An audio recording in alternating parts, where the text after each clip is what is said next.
Hello and welcome to Learn with Dhurina. This is your English coach Tanya. And in this lecture we are going to cover sentence structure. जी हाँ, एक English language में sentence सबसे जरूरी होता है. चाहे हम कितने भी इंग्लिश ग्रामर के कॉन्सेप्ट सीख लें, टेंसेस सीख लें और बहुत सारे कॉन्सेप्ट एक्टिव में कैसे बनाना है, पैसिव में कैसे बनाना है, लेकिन जब तक हमें बेसिक सेंटेंस स्ट्रक्चर नहीं आता कि किस किस सेंटेंस को कैसे कैसे बनाना है, we can't ace up the language. तो इस वीडियो में हम सीखने वाले हैं कि कैसे आप एक बेसिक सेंटेंस, बिल्कुल सिंपल सेंटेंसेस छोटे छोटे करके कैसे सीख सकते हैं और अपने इंग्लिश सीखने की शुरुआत जोरों शोरों से कर सकते हैं. आइए सबसे पहले बढ़ते हैं फर्स्ट टॉपिक की तरफ, जो कि है पार्ट्स ऑफ अ सेंटेंस. एक सेंटेंस डिफरेंट पार्ट्स में डिवाइडेड होता है, which is subject, verb and object. ये तीन पार्ट्स होते हैं हर सेंटेंस में. सब्जेक्ट क्या होता है, वर्ब क्या होता है, ऑब्जेक्ट क्या होता है, पहले हम ये सब डिस्कस करेंगे और फिर इससे रिलेटेड डिफरेंट एग्जांपल सीखेंगे. And your work is to practice them all.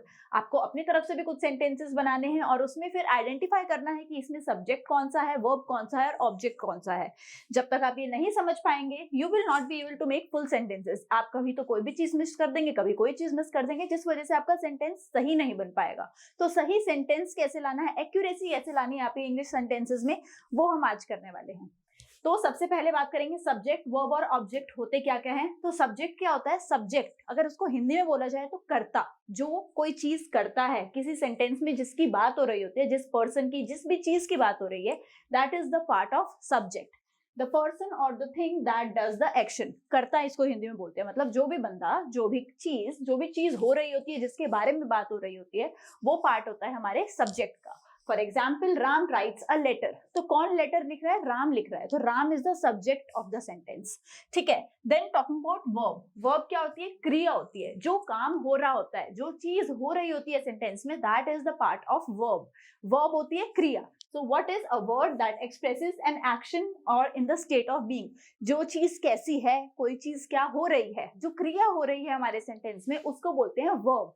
जैसे कि राम राइट्स अ लेटर. अब इस सेम सेंटेंस में राम एक लेटर लिख रहा है, तो जो क्या कर रहा है, वो क्या कर रहा है का जो आंसर है, जो वर्ड वो दे रहा है ना, राइट्स, ही लिख रहा है वो, तो वो क्या है, वर्ब है.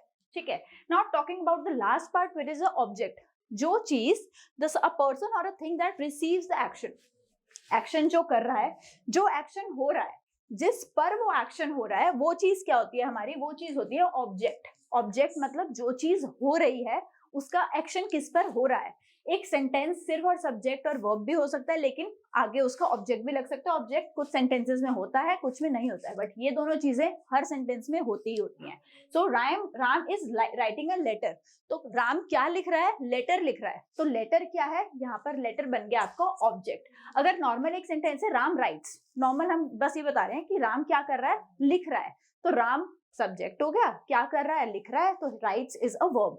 लेकिन हम जब स्पेसिफाई कर रहे हैं कि वो क्या कर रहा है, Ram is writing a letter, तो वो जो लेटर वर्ड है वो क्या बन गया, उसको ऑब्जेक्ट बन गया. ठीक है. इसको अब हम डिफरेंट एग्जांपल्स के साथ देखेंगे, बिल्कुल शॉर्ट सिंपल सेंटेंसेस में. आइए सबसे पहला एग्जांपल देखते हैं, which is I read. Remember, subject जो होता है ना, या तो उसमें नाउन होंगे या प्रोनाउन होंगे. ठीक है. तो नाउन की अगर बात की जाए, तो नाउन्स में किसी का नाम होगा, किसी भी पर्सन या किसी थिंग का नाम, दैट इज नाउन. अगर प्रोनाउन की बात की जाए, तो किसी पर्सन के लिए हम डिफरेंट चीजें यूज करेंगे और थिंग्स के लिए हम ऑब्वियसली इट का यूज करेंगे. अगर पर्सन की बात की जाए, तो there are 3 person in English sentences. Number one is first person, second person and third person. जब हम अपनी बात कर रहे होते हैं, आई, मी, माई सेल्फ, वी, चाहे वो सिंगुलर हो प्लूरल हो, दैट इज फर्स्ट पर्सन. जब हम सामने वाले की बात कर रहे हैं, मतलब जिससे मैं बात कर रही हूँ, जब मैं उसकी बात करूंगी, विच इज यू, तब वो क्या होगा, सेकंड पर्सन होगा. और जब मैं किसी और के बारे में बात कर रही हूँ, तो वो जो किसी और के बारे में हम स्पेसिफाई करें, यानी कि दे, तो वो क्या होगा, ही, शी, दे, वो क्या होती हैं, वो होते हैं थर्ड पर्सन. तो remember, first person is I, we, me, और second person you, third person they.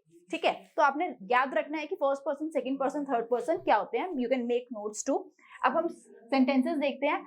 I read, पहला कुछ एक सेंटेंसेस देखेंगे जो सिर्फ सब्जेक्ट और वर्ब से बने हैं, फिर कुछ सेंटेंसेस देखेंगे जो सब्जेक्ट, वर्ब और ऑब्जेक्ट तीनों से बने हैं. ठीक है. आई रीड, मैं पढ़ता हूँ. आई रीड अ बुक, मैं एक किताब पढ़ता हूँ. तो क्या किया, subject, verb and then an object, और ये है विदाउट एन ऑब्जेक्ट. तो आप किसी भी तरह से सेंटेंस फॉर्म कर सकते हैं, that is upon your need, कि आपने कब ऑब्जेक्ट शो करना है, कब ऑब्जेक्ट शो नहीं करना है. The next sentence is I play, मैं खेलता हूँ. आई प्ले क्रिकेट, मैं क्रिकेट खेलता हूँ, तो क्रिकेट क्या हो गया, ऑब्जेक्ट हो गया, और क्या खेल रहा हूँ, play is the verb, I is the subject, and subject में कौन सा ये है, आई, यानी कि फर्स्ट पर्सन की बात हो रही है, ठीक है। नेक्स्ट इज आई ईट, आई ईट मैं खाता हूँ, एंड आई ईट मोमोज, तो आई ईट मोमोज में मोमोज क्या हो गया, object, and eat verb, and I is again the first person which is the subject, ठीक है। आई स्टडी मैं पढ़ता हूँ, आई स्टडी इंग्लिश मैं इंग्लिश पढ़ता हूँ, तो English object, then this is the verb, then again this is the subject.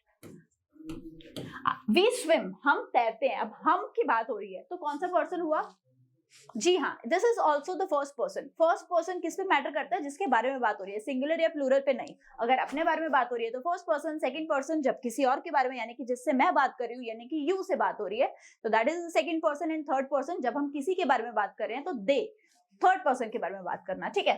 तो वी स्विम हम तैरते हैं, we swim in the pond हम तालाब में तैरते हैं, तो इन द पॉन्ड क्या हो गया हमारा, ऑब्जेक्ट हो गया।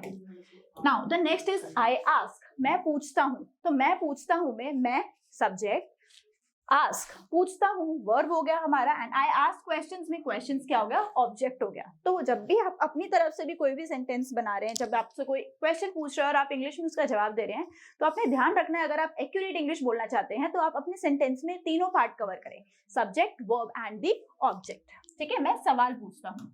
Now next is I sleep मैं सोता हूँ, I sleep on the bed is the object of the sentence. Next one is I dance मैं नाचती हूँ, I dance on a song या फिर I dance to a song मैं एक गाने पर नाचती हूँ, तो उसमें क्या हो गया, on a song या to a song क्या हो गया हमारा, ऑब्जेक्ट हो गया, ठीक है। Next one is I listen मैं सुनती हूँ, आई लिसन टू म्यूजिक मैं संगीत सुनती हूँ, तो उसमें संगीत क्या हो गया हमारा, ऑब्जेक्ट हो गया, और बाकी हम जो नॉर्मल यूज कर रहे हैं subject and the verb. I write मैं लिखती हूँ, I write a book is the object है, जिस चीज के बारे में ये एक्शन किस पर रिसीव हो रहा है, that is the object, and I is the subject, right is a verb, मैं एक पुस्तक लिखती हूँ। आई ड्रिंक मैं पीती हूँ, आई ड्रिंक वाटर मैं पानी पीती हूँ, तो यहाँ पर जो एक्शन जिस चीज पर हो रहा है that is the object, I is the subject, and the middle one which is the verb, जो क्रिया इसमें हो रही है, which is drink. Next is I sit मैं बैठता हूँ, I sit on the chair मैं एक कुर्सी पर बैठता हूँ, तो हेयर यू आर स्पेसिफाइंग कि वो चीज कहाँ हो रही है, तो वो क्या हो गया आपका ऑब्जेक्ट का पार्ट हो गया। You will always have to specify कि कौन सी चीज कब कहाँ क्या हो रही है, जब आपने एक डिटेल एक्सप्लेनेशन देनी है एक सेंटेंस में, तब आप सब्जेक्ट, वर्ब और ऑब्जेक्ट तीनों का यूज करोगे एक सेंटेंस में। आई सिंग मैं गाती हूँ, आई सिंग अ सॉन्ग मैं एक गाना गाती हूँ। आई वॉक मैं चलती हूँ, I walk on the road मैं सड़क पर चलती हूँ, तो on the road is again the object है। आई स्माइल मैं मुस्कुराती हूँ, आई स्माइल एट हर मैं उसे देखकर मुस्कुराती हूँ। अब I smile at her, let us take your test, at her यहाँ पर ऑब्जेक्ट है, लेकिन अभी मैंने जैसे आपको बताया तो हर कौन सा पर्सन हुआ, yes you are right, her is the third person, हम किसी और की बात कर रहे हैं, तो her will be the third person here अगर वो नाउन होता, लेकिन यहाँ पर आई स्माइल एट हर में एट हर वाला जो पार्ट है वो सेंटेंस का क्या है, ऑब्जेक्ट है, ठीक है। आई येल मैं चीखती हूँ, येलिंग का मतलब होता है चीखना, ठीक है, तो आई येल मैं चीखती हूँ, आई येल एट हिम मैं उस पर चीखती हूँ, ठीक है। नेक्स्ट इज आई एक्सेप्ट मैं स्वीकार करती हूँ, I accept the job offer, मतलब मैंने जो प्रस्ताव था नौकरी का वो स्वीकार कर लिया, तो क्या स्वीकार किया, वो ऑब्जेक्ट हो गया हमारा। एक्सेप्ट क्या हो गया, वर्ब हो गया, एक्सेप्ट मतलब स्वीकार करना, and I is again the subject here, यानी कि जिसके बारे में सारी बात हो रही है। आई राइड मैं सवारी करता हूँ, I ride the bicycle, bicycle मतलब जो साइकिल हम चलाते हैं, सो मैं साइकिल की सवारी करती हूँ। Hope this video was helpful for you. इस वीडियो से आपने सीखा कि आप किस तरह से छोटे छोटे सेंटेंसेस बना के एकदम एक्यूरेट सेंटेंसेस बना सकते हैं, चाहे वो कंपल्सरी पार्ट यानी कि सब्जेक्ट और वर्ब के साथ, या फिर एक ऑब्जेक्ट यानी कि जिसके बारे में जो बात हो रही है वो इंक्लूड करके कैसे फुल फ्लेज सेंटेंसेस आप बना सकते हैं। I hope you will be practicing all the sentences. Thank you and happy learning.